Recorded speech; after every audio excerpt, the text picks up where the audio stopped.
Hola, ¿cómo están todas y todos, estudiantes de primero medio? Sean bienvenidos nuevamente a esta que es la clase 11 de matemáticas. Yo soy el profesor Iván Osorio y bueno, comenzamos entonces con la clase. Bueno, el objetivo entonces de la clase de hoy es el mismo objetivo que hemos estado desarrollando durante clases anteriores, que sería desarrollar los productos notables de manera concreta, pictórica y simbólica. ¿Cuáles son las actividades que tenemos para el día de hoy? Bueno, primero, como siempre, recordamos que la clase anterior ustedes realizaron la página 68 y 69, que correspondía también a álgebra, a la unidad de álgebra, que es la que estamos viendo ahora, ¿no es cierto? Eh, en esa parte nosotros habíamos visto en qué consistía álgebra, ¿no es cierto? Que era representar, eh, hacer representaciones a través de letras, ¿no es cierto? Habíamos visto cómo nombrar a las expresiones algebraicas según la cantidad de términos que tenían, ¿no es cierto? Y vimos otras cosas también. Habíamos visto multiplicaciones de expresiones algebraicas. Eso ahora lo recordé, ¿ya? Y lo que vamos a hacer el día de hoy entonces es realizar la página 70 y 71. Bueno, ¿en qué consiste las páginas 70 y 71? En revisar productos notables, ¿ya? Entonces, ahí yo puse la siguiente pregunta. ¿Qué son los productos notables? Bueno, ahora lo voy a explicar. Dice, como su nombre indica, son multiplicaciones que se destacan por su forma de desarrollar en álgebra. Entonces, bueno, ahí dice, la idea de los productos notables es que son productos, como dice ahí, notables, notables. A eso se refiere con notables, que se destacan por su forma, de cómo se desarrollan, ¿ya? Entonces, hoy, como dice, vamos a ver dos de estos productos notables, ¿ya? Entonces tenemos el primero, que es el cuadrado de binomio, que está acá, ¿ya? Que, ¿cómo se representa? Tengo en paréntesis una suma de dos términos, A más B. Términos A y B, el A y la letra A y la B son letras que me representan que puede ser cualquier otro término o cualquier otro número, ¿ya? Eso da lo mismo. Entonces, bueno, tengo un término y lo sumo con otro, A más B, y la suma de todo eso la elevo al cuadrado, ¿ya? Ese es el cuadrado de binomio. Tenemos también ahora el cubo de binomio, que es lo mismo. Tengo entre paréntesis una suma de dos términos, pero ahora todo eso está en el cubo, ¿ya? Entonces, recordar, el cuadrado de binomio, ¿qué representa?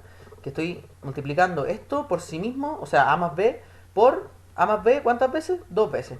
Y esto es lo mismo, estoy multiplicando A más B por sí mismo, ¿cuántas veces? Tres veces, ¿no es cierto? Ya, entonces, ¿cómo esto se va a resolver? Esa es la idea de los productos notables.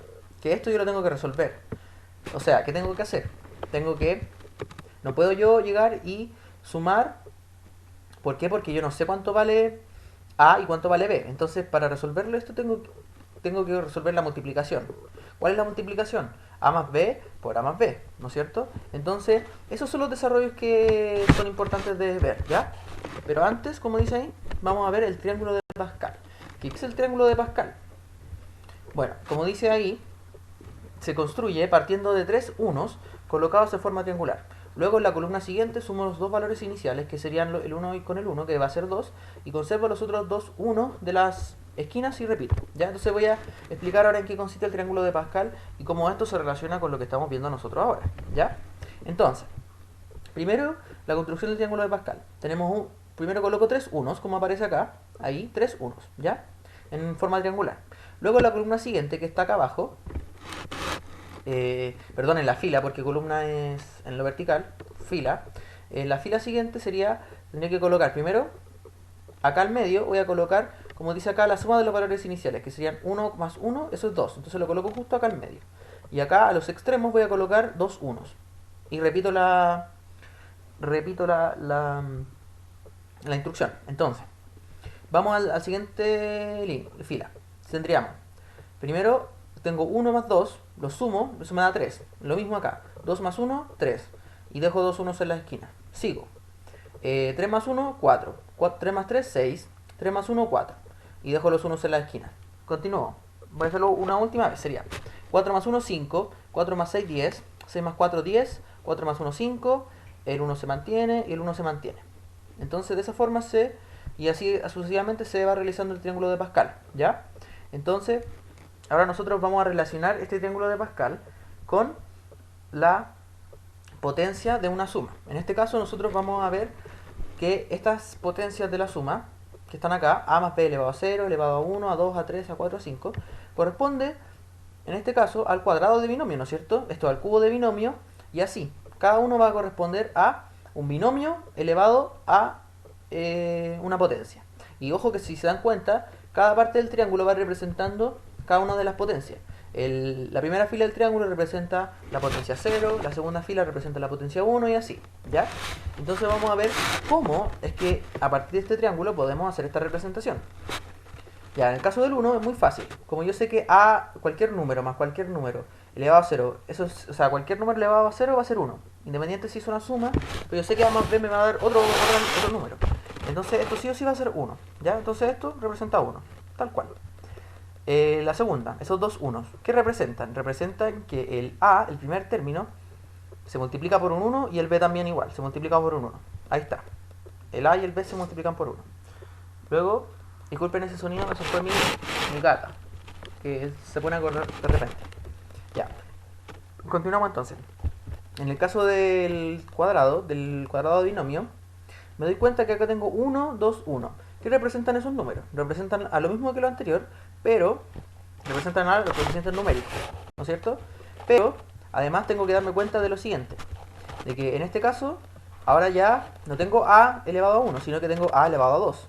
Lo mismo acá, no tengo b elevado a 1, sino que tengo b elevado a 2. Eso siempre se va a repetir. Siempre los términos de los extremos van a estar elevados según el término del triángulo que estoy viendo. Entonces acá, como estoy viendo el segundo término del triángulo de Pascal, voy a colocar siempre que el a, el término del extremo izquierdo, y el término del extremo derecho van a estar elevados a 2, ¿ya? Y a y b en este caso están elevados a 1 y se acompañan por un 2 multiplicándose. ¿Por qué se acompañan por un 2? Porque el 2 que está acá. Y tanto el a como el b se acompañan por 1, ¿ya? Y ahora vamos a ver la última regla, que es la siguiente, que cuando yo estoy aplicando esto, siempre tengo que colocar el primer término elevado a lo que esté, a lo que sea, en este caso al cuadrado. Luego siempre tengo que colocar el primer término por el segundo, pero ahora elevo siempre a la potencia menor. Voy a ir disminuyendo. Entonces, tengo primero 2, a elevado a 2, después a va a estar elevado a 1, y acá a está elevado a ¿cuánto? A 0. ¿Por qué? Porque ¿cuánto es elevado a 0? 1. Ahí está, ¿ya? Entonces, si se dan cuenta, en el tercer paso, este sería el término correspondiente al cubo de binomio. Si se dan cuenta, sucede lo mismo. Lo voy a explicar. Acá el a nuevamente está al cubo. ¿Por qué? Porque tenemos que el término está al cubo. El otro extremo, el b también va al cubo por lo mismo. Ahora, ¿a qué término acompaña a eso? Violeta. Ya, disculpen chiquillos. La Violeta es mi gata que está arañando las paredes. Que quiere llamar la atención. Ya, pues Violeta. Ya, entonces disculpen. Voy por la clase. Entonces, tengo a más b al cubo. Entonces habíamos dicho que primero los términos que acompañaban a al a al cubo y a b al cubo eran 1, o sea, los números, perdón. ¿Por qué? Porque es lo que aparece acá. Y los dos términos que están al medio lo acompaña un 3, ¿ya? Según el triángulo. Ahora vamos a ver a qué estaría elevado cada uno. Primero, acá siempre va a tener a elevado a 3 y b va a estar elevado a 0, ¿no es cierto? Luego, el a que está elevado a 3 le bajo 1, sería a elevado a 2 en el segundo término. Luego hago lo mismo, le bajo 1, a elevado a 1. Entonces tendría en este siguiente término el a elevado a 1. Y luego en este otro término el a estaría elevado a 0, que eso es 1. Continúo. Ahora veamos el b. El b está elevado a 3. El b sigue el mismo patrón que sigue el a, pero en sentido inverso. Entonces, el b está elevado a 3 en este primer término, o en este último término en este caso. Luego en el siguiente término el b va a estar elevado a 2, en el siguiente b está elevado a 1 y en el otro b está elevado a 0, que eso es 1, ¿ya? Y así de esa forma se va construyendo cada una de las potencias de las sumas de binomio, ¿ya? Entonces nosotros podemos usar este triángulo para ver cuáles son el desarrollo de los cubos más grandes, ¿ya? Pero esto era simplemente como para que ustedes entendieran cómo se pueden resolver cada uno de las fórmulas, ¿ya? Entonces, ahora sí vamos a ver cuál es el cuadrado de binomio, ¿ya?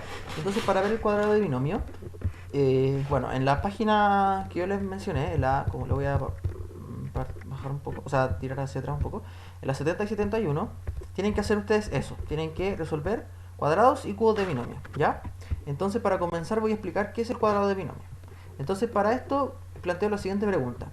¿Es lo mismo a más b al cuadrado que a al cuadrado más b al cuadrado?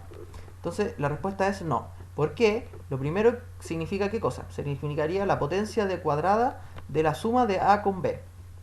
Entonces ahí está, la potencia cuadrada de la suma de A con B. Y en cambio el segundo representa ¿qué cosa? La suma de la potencia cuadrada de A con la potencia cuadrada de B, ¿no es cierto? Y son dos cosas distintas, ¿ya? Entonces, si resolvemos la multiplicación que proviene de la potencia, ¿a qué multiplicación me refiero? A esta multiplicación. A más B, como está al cuadrado, sería A más B por A más B. Entonces, si resolvemos la multiplicación que proviene de la potencia de la primera expresión aplicando la propiedad distributiva, podemos comprobar la respuesta. Entonces, vamos a hacer eso. Vamos a ver cómo vamos a resolver este término.